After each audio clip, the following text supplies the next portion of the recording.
আজ আপনাদের এই ধরিত্রীর বুকে বসবাসকারী এমন একজন অবিশ্বাস্য মানুষের কথা বলবো, যিনি ছবার মারা গিয়েও ওই ছবারই আবার বেঁচে উঠেছেন, অর্থাৎ মৃত্যুকে ফাঁকি দিয়েছেন 6বার। আমার কথা শুনে চমকে উঠলেন তো? তাহলে বলি এই অমর মানুষটির কথা। নমস্কার, আশা করি সবাই ভালো আছেন। আনকাট ট্রুথে আপনাদের সবাইকে স্বাগত জানাই। এই মানুষটির নাম ইসমাইল আজিজি। ইনি আফ্রিকার একটি দেশ তানজানিয়ার বাসিন্দা।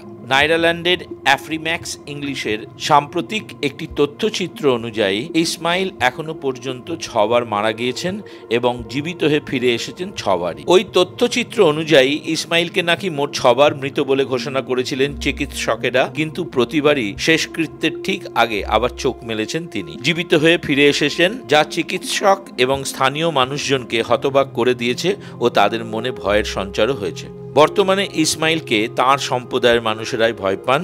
একঘরে করে দেওয়া হয়েছে তাকে, এমনকি তার নিজের পরিবারও প্রত্যাখ্যান করেছে তাকে। ইসমাইল আজিজির প্রথম মৃত্যু হয় তার কর্মক্ষেত্রে।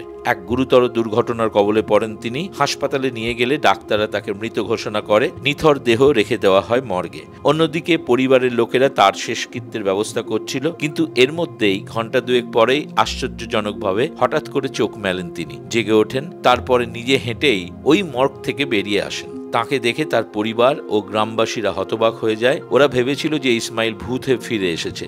এক ইন্টারভিউতে ইসমাইল নিজে বলেন যে, সবাই আমায় মর্গে নিয়ে গিয়ে রেখে এসেছিল, জানি না কতক্ষণ পর, তবে ওখানে প্রচন্ড ঠান্ডা আমি অনুভব করি এবং ঘুম থেকে উঠে পড়ি। আমার সৌভাগ্যবশত মর্গের দরজা লক করা বা বন্ধ ছিল না। আমি হেঁটেই সেখান থেকে বেরিয়ে আসি। আমার পরিবার এবং প্রতিবেশীরা আমাকে দেখেই ভয় পেয়ে যায়। তখন ওরা আমার শেষকৃত্যের প্রস্তুতি নিচ্ছিলেন। আমাকে দেখে ওরা পালিয়ে যায়। তৃতীয় মৃত্যু। এবার ইসমাইলের মৃত্যু হয় মারাত্মক ম্যালেরিয়ায় আক্রান্ত হয়ে। এবারেও চিকিৎসকেরা তাকে মৃত ঘোষণা করেন। কফিনে করে দেহ নিয়ে যাওয়া হয়। দাফনের প্রস্তুতিও চলছিল। ঠিক সেই মুহূর্তে কফিনের ভেতর তিনি চোখ মেলেন, শ্বাস নিতে শুরু করেন। তিনি বুঝতে পারেন যে তিনি কফিনের ভেতর, এবং তখনই কফিনের ডালা সরিয়ে কফিন থেকে বেরিয়ে আসেন তিনি। আবার বিস্মিত হয়ে যান পরিবার পরিজনেরা। ভয় ছড়ায় গ্রামবাসীদের মধ্যে। তৃতীয় মৃত্যু। এক ভয়াবহ সড়ক দুর্ঘটনা বা রোড অ্যাক্সিডেন্টে তিনি গুরুতর আহত হন, নিথর হয়ে পড়েন। তাকে দ্রুত হাসপাতালে নিয়ে যাওয়া হয়। চিকিৎসকেরা তাকে পরীক্ষা করে জানান ইসমাইল আজিজি আর বেঁচে নেই। এরপর বাড়ির লোকেরা তার মৃতদেহ গ্রামে নিয়ে যেতে উদ্যত হয়। এর কিছু সময় পর অলৌকিকভাবে আবার তার শরীরে প্রাণ ফিরে আসে। চোখ মেলে শ্বাস প্রশ্বাস নেওয়া শুরু করেন তিনি। চতুর্থবার মৃত্যু। এবার এক ভয়ঙ্কর বিষধর সাপ তাকে কামড়ায়। ঘটনাস্থলেই তিনি পড়ে যান। সাপটি পালিয়ে যায়। দীর্ঘক্ষণ শরীরে কোনো নড়াচড়া না থাকায় সবাই ভেবেছিল তিনি মারা গেছেন। ডাক্তার ডাকা হয়। তিনি ইসমাইলকে পরীক্ষা করে মৃত ঘোষণা করেন। পরিবারের লোকেরা তার মৃতদেহ মর্গে রেখে দেয়। 3 দিন মৃতদেহ মর্গে ছিল, কিন্তু মৃত্যুর তৃতীয় দিনে মর্গে থাকা ইসমাইলের নিথর দেহে প্রাণের সঞ্চার হয়। তিনি চোখ মেলে তাকান, বুঝতে পারেন তিনি মর্গে শুয়ে আছেন অন্য মৃতদেহের পাশে। তিনি উঠে বসেন, তারপর দাঁড়িয়ে পড়েন ও খুব সন্তর্পণে নিজে হেঁটেই মর্গ থেকে বেরিয়ে আসেন। পঞ্চমবার মৃত্যু। ইসমাইল আজিজি এবার কাজ করতে গিয়ে সেপটিক ট্যাঙ্কের ভেতর বা শৌচাগারের বিরাট গর্তে পড়ে যান। অনেক চেষ্টা করে দীর্ঘ সময় পর তার নিথর দেহ বাইরে বার করে আনা হয়। দেহ পরিষ্কার করা হয়। দীর্ঘক্ষণ ধরে তার দেহে কোনো সারা শব্দ, শ্বাস প্রশ্বাস নেবার ইঙ্গিত না থাকায় পরিবারের লোকজন ও প্রতিবেশীরা ভেবেছিল এবার বোধহয় সত্যি সত্যি ইসমাইল আজিজি মারা গিয়েছেন। ডাক্তার ডাকা হয়। তিনি ইসমাইলকে পরীক্ষা করে মৃত ঘোষণা করেন। পরিবারের লোকজন সৎকারের ব্যবস্থা করার কাজে লেগে পড়ে, কিন্তু সবাইকে অবাক করে দিয়ে বেশ কয়েক ঘন্টা পরে হঠাৎই তিনি চোখ খুলে তাকান ও উঠে বসেন এবং নর্মালি শ্বাস প্রশ্বাস নেওয়া শুরু করেন। ইসমাইলের এই বারবার বেঁচে ওঠার বিষয়টি আরও বিতর্কিত ও চাঞ্চল্যকর হয়ে ওঠে। ষষ্ঠবার মৃত্যু। তবে এই ষষ্ঠবার ইসমাইলের মৃত্যু ছিল ভয়ঙ্কর। বারবার মৃত্যুর পর ইসমাইল বেঁচে ফিরে আসায় পরিবার ও প্রতিবেশীরা ভীষণ ভয় পেয়ে যায়। অনেকে মনে করে তিনি অভিশপ্ত বা জাদুকর। তাকে অপশক্তি ভেবে তাঁর বাড়িতেই তাকে জীবন্ত পুড়িয়ে মারার চেষ্টা করেন প্রতিবেশীরা। দরজা বন্ধ করে চারিদিক দিয়ে ঘিরে আগুন ধরিয়ে দেওয়া হয় ইসমাইল আজিজির ঘরে, তাকে জীবন্ত পুড়িয়ে মারার জন্য। তখন ইসমাইল ঘরের ভেতরেই ছিলেন। প্রতিবেশীরা ভেবেছিলেন এবার আর কোনো মতেই ইসমাইল বেঁচে ফিরবেন না।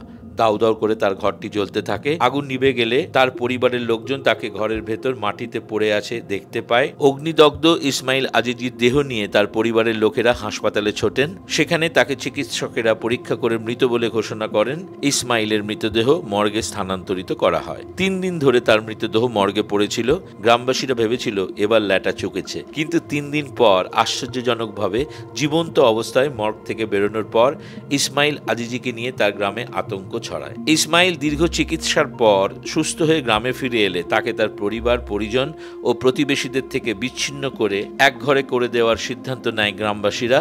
ইসমাইলের কথায়, প্রতিবারই যখন আমি মারা যেতাম এবং তারপর ফিরে আসতাম তখন আমার শরীরে অদ্ভুত এক অনুভূতি হতো। এই ইসমাইল আজিজির মৃত্যু সম্পর্কিত বিষয় বিজ্ঞান বা যুক্তি দিয়ে ব্যাখ্যা করা যায় না, কিন্তু দুঃখের বিষয় হলো তার আশপাশের মানুষজন তাকে অলৌকিক বা আশীর্বাদ পুষ্ট না ভেবে অভিশপ্ত ভাবে। তার গ্রামবাসীরা অনেকে বিশ্বাস করে তিনি অশুভ শক্তির অধিকারী, ফলে আজ তিনি সমাজ থেকে বিচ্ছিন্ন হয়ে একা জীবন কাটাচ্ছেন। ইসমাইলের দাবি, তিনি কখনো কারো উপকার ছাড়া ক্ষতি করেননি, তবুও স্থানীয়দের সন্দেহ যে তিনি অপশক্তি বা কালো জাদুর সঙ্গে যুক্ত। তার নিজের পরিবারও ত্যাগ করেছে তাকে। বর্তমানে ইসমাইল আজিজি গ্রামের শেষ প্রান্তে বেড়ার একটি জীর্ণ বাড়িতে একাই বাস করেন। সামান্য চাষাবাদ, রান্নাবান্না ও ঘরদোর পরিষ্কার করে সময় কাটে তাঁর। এই আধুনিক যুগেও ইসমাইলকে তার গ্রামে অভিশপ্ত এবং অমর বলে মনে করা হয়। স্থানীয় সম্প্রদায় বা নিজের পরিবারের কাছ থেকে কোনো সমর্থন তিনি পান না। এত কিছুর পরেও ইসমাইল কিন্তু শান্ত, ধীর, স্থির, জবাবদিহি করতে করতে ক্লান্তও বটে। আমরা ইসমাইল আজিজির সুস্থ ও দীর্ঘ জীবন কামনা করি। ভালো লাগলে আমাদের এই চ্যানেলটি সাবস্ক্রাইব, ফলো, শেয়ার ও লাইক করবেন। আর অবশ্যই আপনাদের মূল্যবান মতামত আমাদের জানাবেন। সবাইকে নমস্কার, ভালো থাকবেন।